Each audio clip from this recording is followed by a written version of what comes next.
സ്വർണ്ണവായ്പാ ചട്ടങ്ങളിൽ പ്രധാന മാറ്റങ്ങൾ പ്രഖ്യാപിച്ചിരിക്കുകയാണ് റിസർവ് ബാങ്ക്.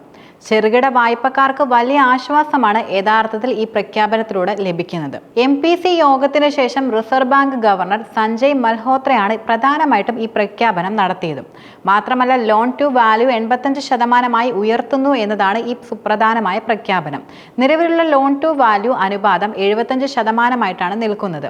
ഇത് ഒറ്റയടിക്ക് 10% വർദ്ധിപ്പിച്ചിരിക്കുകയാണ്. ഇനി മുതൽ പലിശ ഉൾപ്പെടെയുള്ളത് ഒരു വായ്പക്കാരന് 2.5 ലക്ഷം രൂപ വരെയുള്ള സ്വർണ്ണ വായ്പകൾക്ക് 85% ലോൺ ടു വാല്യൂ ലഭിക്കുകയും ചെയ്യും. ഇതുകൊണ്ട് അർത്ഥമാക്കുന്നത് പണയം വെച്ച സ്വർണം 1 ലക്ഷം രൂപ മൂല്യമുള്ളതാണെങ്കിൽ വായ്പക്കാർക്ക് ഇതുവരെ ലഭിച്ചിരുന്നത് 75,000 രൂപയായിരുന്നു എന്നതാണ്. ചുരുക്കം പറഞ്ഞാൽ ഇതിന് 85,000 രൂപ വരെ ലഭിക്കുന്നതാണ്. ചെറിയ സ്വർണ്ണ വായ്പകൾക്ക് ഈ ഇളവ് വലിയ രീതിയിൽ ബാധകവുമാണ്. ഇത് വീടുകൾക്കും അതുപോലെ ചെറുകിട ബിസിനസ്സുകൾക്കും ഫണ്ടിലേക്കുള്ള പ്രവേശനം കൂടുതൽ എളുപ്പമാക്കുകയും ചെയ്യുന്നുണ്ട്. മാത്രമല്ല, ചെറുകിട വായ്പകൾക്ക് ക്രെഡിറ്റ് അപ്രൈസ് ആവശ്യകതകൾ നീക്കം ചെയ്യുമെന്നും അതുവഴി വായ്പക്കാരുടെ മേലുള്ള നടപടിക്രമപരമായ ഭാരം ലഘൂകരിക്കുമെന്നും RBI ഗവർണർ സഞ്ജയ് മൽഹോത്ര പ്രഖ്യാപിക്കുകയുണ്ടായി.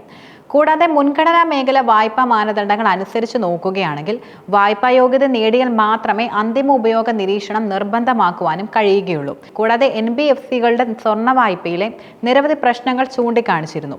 പിന്നീട് പുറത്തിറക്കിയ RBIയുടെ ഏപ്രിൽ കരട് ചട്ടക്കൂടിനെ തുടർന്നുകൊണ്ടാണ് പ്രധാനമായിട്ടും പുതിയ മാർഗനിർദ്ദേശങ്ങൾ ഉണ്ടായിട്ടുള്ളത്.